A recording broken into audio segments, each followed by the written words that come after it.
بسم اللہ الرحمن الرحیم والصلاة والسلام علی سید الانبیاء خاتم النبیین پاکستان منزل بہ منزل فیاض مدثر مبین کے ساتھ یہ سیریل چل رہی ہے، اور اس سیریل کا آج جو ایپیسوڈ ہے وہ 96 ایپیسوڈ ہے، اور یہ ایپیسوڈ 96 ایپیسوڈ جنوری 1955 کے جو واقعات پاکستان میں نمود ہوئے تھے، وقوع پذیر ہوئے تھے، اس کی یہ سمری یا اس کا ایک خلاصہ پیش کرتا ہے۔ میری گزارش ہے سامعین اور ناظرین سے کہ یہ خود ہی اس کو واچ کریں، اس کو دیکھیں، اس کو سبسکرائب کریں اور اس کو ڈسٹریبیوٹ کریں، اس کو پروپوگیٹ کریں، تاکہ پاکستان کی تاریخ کا پیغام جو ہے وہ گلی گلی کوچے میں اور نوجوان نسل تک پہنچ جائے۔ میری گزارش ہے کہ یہ جو اگر کمنٹس ہوں تو آپ ان کو fayazmubin@gmail.com کے ای میل پہ مجھے بھیج سکتے ہیں۔ انشاءاللہ تعالیٰ میں اسے کو امپلیمنٹ اور انکارپوریٹ کرنے کی کوشش کروں گا، اور میں اس کو تاکہ اس پروگرام کو بہتر سے بہتر ہو سکے۔ جنوری 1955 کا سب سے اہم واقعہ پاکستان انٹرنیشنل ایئر لائنز کا قیام ہے۔ قیام پاکستان کے وقت ایک چھوٹی سی فضائی کمپنی برسے میں ملی تھی، جس کا نام اورینٹ ایئر ویز تھا، جس کا صدر دفتر کراچی میں تھا۔ پاکستان کے قیام کی ابتدائی 6-7 سال تک ملک میں یہی ایئر لائن ملک میں فضائی آمد و رفت کا نظام سنبھالے ہوئے تھی۔ 10 جنوری 1955 میں پاکستان کے وزیر مملکت برائے دفاع سردار امیر اعظم خان نے ایک نیم سرکاری بین الاقوامی فضائی کارپوریشن کے قیام کا اعلان کیا، جس کا نام پاکستان انٹرنیشنل ایئر لائنز رکھا گیا تھا۔ یہ کارپوریشن 5 کروڑ روپے کی منظور شدہ سرمایہ سے قائم ہوئی تھی، اور اس کے ساتھ ہی اورینٹ ایئر ویز کو اس میں ضم کر دیا گیا تھا۔ 10 جنوری 1955 کو گورنر جنرل غلام محمد نے اپنی اورینٹ ایئر ویز کو PIA میں ضم کرنے کا آرڈیننس جاری کیا، اور 10 جنوری کو ہی 1955 کو پاکستان کی قومی ایئر لائنز کا دستور مکمل ہوا اور اس کو کمرشل رجسٹریشن مل گیا۔ یہ جنوری 1955 کا ایک اور مشہور واقعہ arts council of Pakistan Karachi کا قیام ہے۔ 20 جنوری 1955 کو کراچی میں آرٹس کونسل برائے پاکستان کے قیام کا اعلان کر دیا گیا۔ اس سے پہلے اس نوع کی آرٹس کونسل لاہور اور ڈھاکہ میں قائم کی جا چکی تھیں۔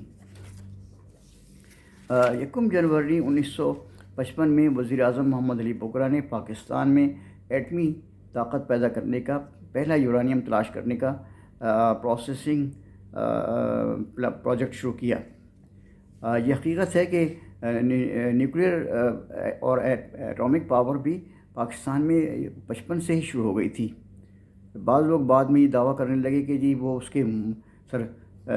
کے مائل سٹون ہیں، اس کے وہ رہبر و رہنما ہے، لیکن حقیقت میں جو پاکستان اٹامک کمیشن پہلے ہی قائم ہو چکا تھا، اور 55 میں یورانیم پروسیسنگ کے لیے بھی پلاننگ شروع کر دی گئی تھی۔ 3 جنوری 1955 کو بلوچستان کی ریاستوں کو مغربی پاکستان یونٹ میں شامل کرنے کے سمجھوتے پر دستخط ہو گئی۔ 8 جنوری 1955 کو وزیر اعلیٰ مغربی پاکستان جناب ڈاکٹر خان صاحب نے کراچی میں اسلامی ثقافت اور اصولوں کی نمائش کا افتتاح کیا، اور یہ ڈاکٹر صاحب مغربی پاکستان کے صوبے کے پہلے وزیر اعلیٰ مقرر کیے گئے تھے، یعنی پہلے چیف منسٹر مقرر کیے گئے تھے۔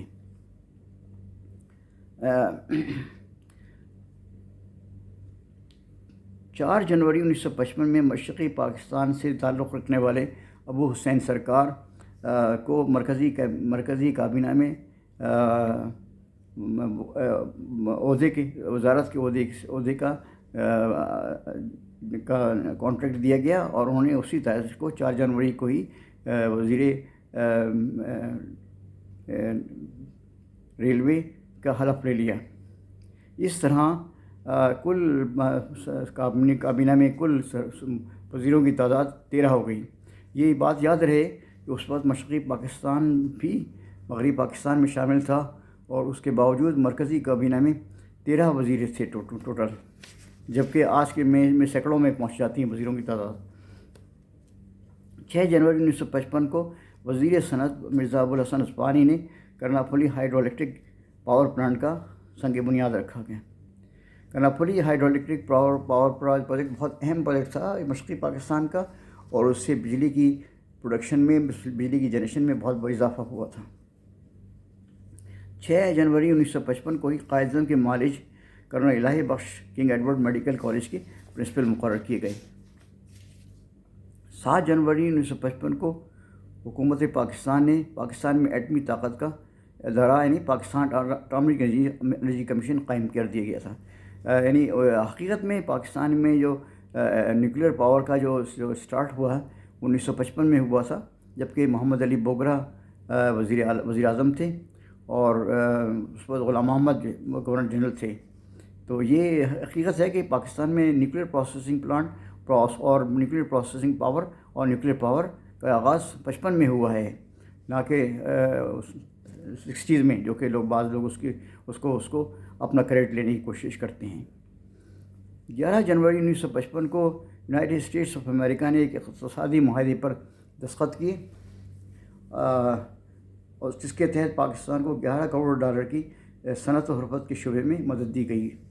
یہ بڑی اہم مدد تھی، اور جس کی وجہ سے پاکستان میں انڈسٹریز کا رینیسنس شروع ہوا، اور پاکستان میں بڑی ہیوی انڈسٹریز لگنا شروع ہو گئیں، اور اس میں حقیقت میں ہم امریکہ کے وہ ہیں شکر گزار ہیں کہ انہوں نے ہماری اس نازک موقع پر مدد کی، جبکہ پاکستان میں انفراسٹرکچر نہیں تھا۔ 15 جنوری 1955 کو حکومت پاکستان نے یوگوسلاویہ کے ساتھ تجارتی معاہدے کی توثیق کا اعلان کیا۔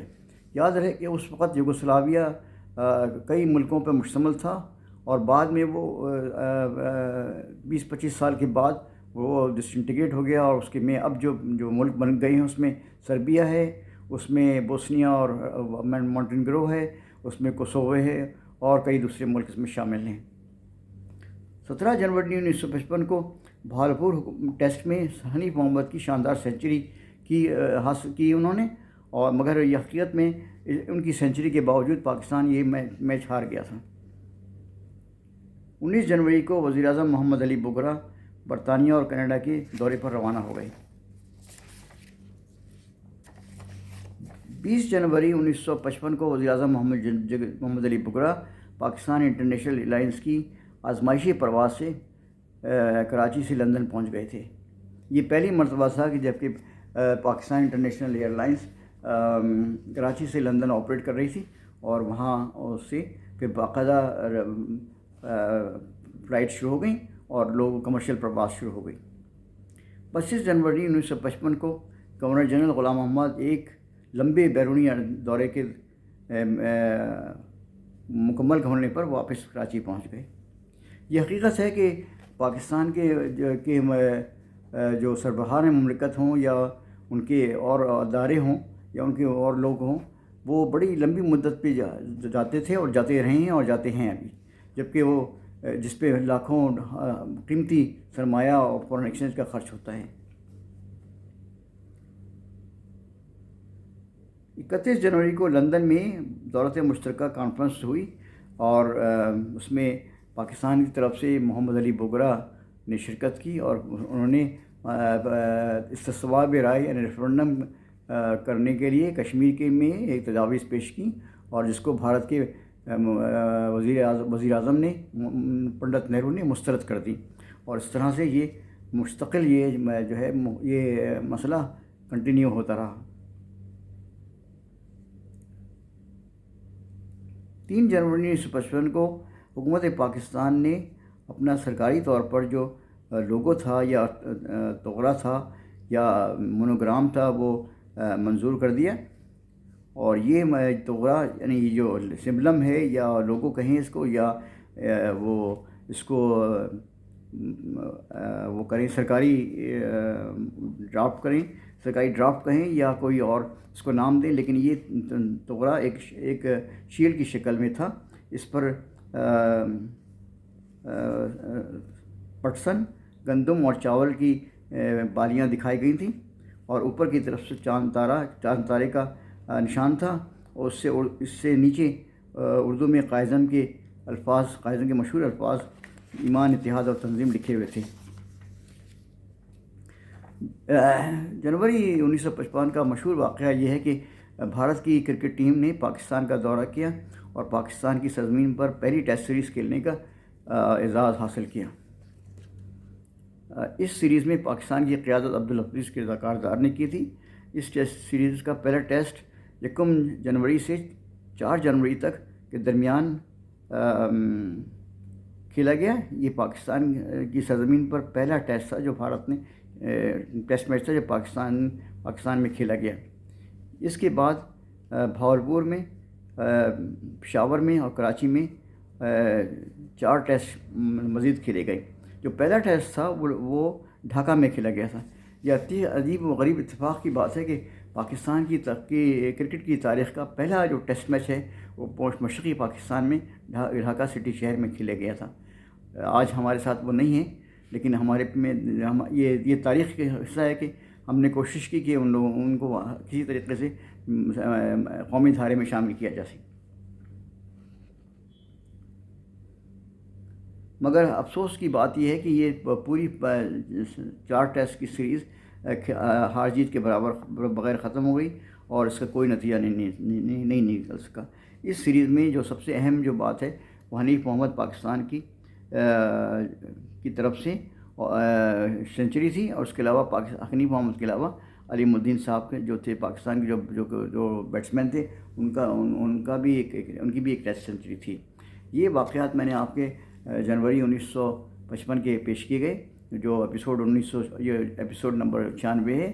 میری گزارش ہے کہ آپ اس کو واچ کریں، ڈسکرائب کریں، پرسکرائب کریں، ڈسٹریبیوٹ کریں، پروپگیٹ کریں، تاکہ اس کی پاکستان کی تاریخ لوگوں کو معلوم ہو سکے. میں اللہ تعالیٰ سے دعا کرتا ہوں کہ پاکستان کو سلامت رکھے اور پاکستان کی حفاظت پاکستان کو حفظ و امان میں رکھے، اور پاکستان کو ترقی اور بلندی اور سرفرازی عطا فرمائے. پاکستان پائندہ باد.